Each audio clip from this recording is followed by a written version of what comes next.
Good morning, children. In continuation with chapter 3, metals and non-metals, in which we have done physical properties, we have started with chemical properties, reaction of metals with air, reaction of metal with water. In that, we have summarized all these metals in the order of reactivity series, in which we said that sodium, calcium, potassium, magnesium, aluminium, iron, lead, copper, silver, mercury, and then we said silver and gold. Now today we will learn about reaction of metals with acids. What is the summary? When metals reacts with dilute acids, they form salt plus hydrogen gas. Now one by one we will discuss these examples.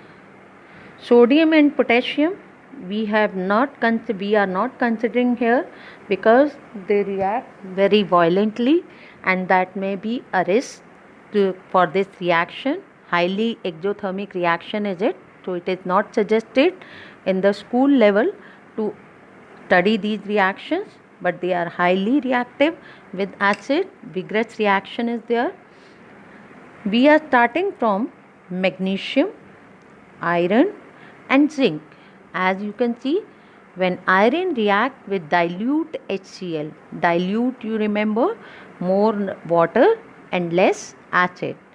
That means 5% or 10%, 10% or 15% dilute acid we are using in our lab. 10% acids we are using as dilute acids, in which 10 ml is the acid and 90 ml is water. In a 100 ml bottle we have this ratio of acid and water. So we are using here dilute acid. When iron react with dilute HCl, it forms ferrous chloride, FeCl2 plus hydrogen. Magnesium, when react with hydrochloric acid, it forms magnesium chloride plus hydrogen gas. Similarly, zinc reacts with hydrochloric acid and forms zinc chloride plus hydrogen gas, and aluminium, when reacts with hydrochloric acid, it forms aluminium chloride. And if we want that copper, mercury, silver, gold, they should also react with dilute acids, you will be surprised to know that they do not react with acids at all. But we are talking about dilute acids here. You keep it in mind, we are talking about dilute acids.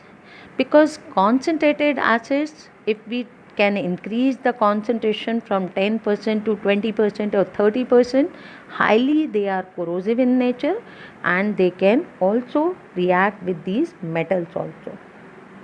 As in our NCERT, it is mentioned that is aqua regia, which is also known as royal water.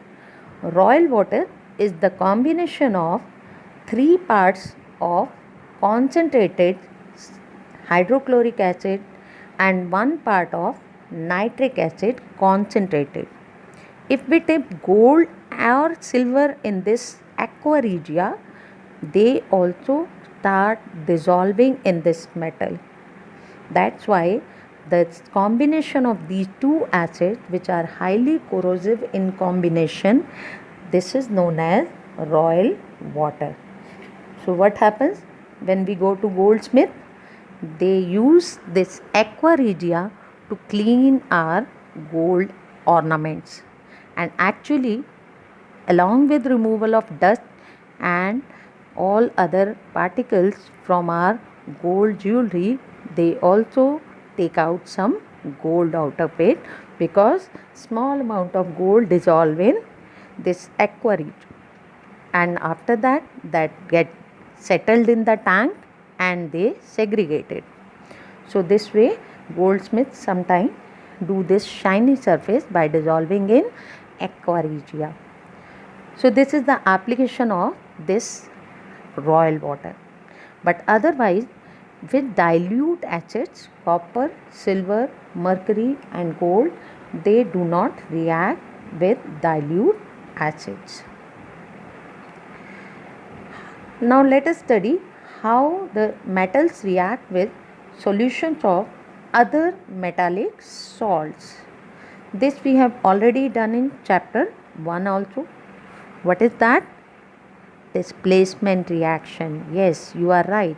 That is displacement reaction.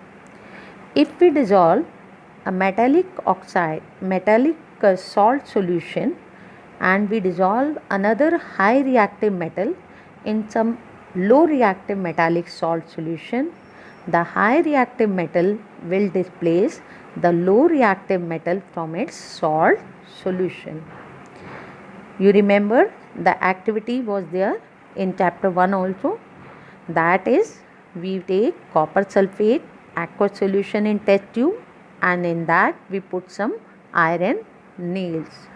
Iron nails start getting dissolved in the copper sulfate and copper sulfate blue color changes to pale green because iron have start displacing the copper completely from its aqueous solution and thus forms pale green color ferrous sulfate solution. So what is this?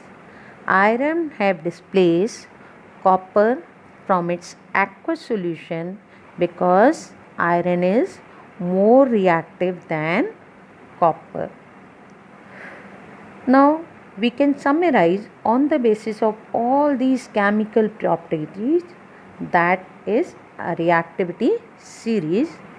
The reactivity series is the list of metals that is arranged in order of their decreasing activity, chemical activity, right? Sodium, potassium, calcium, magnesium, then aluminium. Sodium, potassium, calcium, they are most reactive, sodium and potassium. Then calcium, magnesium, aluminium, zinc, they are moderately reactive elements. Iron, lead, they are also moderately.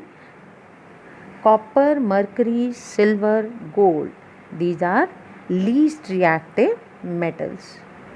So this is the arrangement of reactivity series, that they are arranged in a particular order of the reactivity series. So this is what an indirect question can be framed here. What is, please write down, what is reactivity series? On what basis the various metals have been arranged in this order? So this question may be 5-mark question. You have to give 2-3 examples of reaction of metals with air, then reaction of metals with water, and then reaction of metals with acids. 2 examples at least you have to give, one high reactive, one low reactive and one medium reactive, moderately reactive metals, and then you need to explain.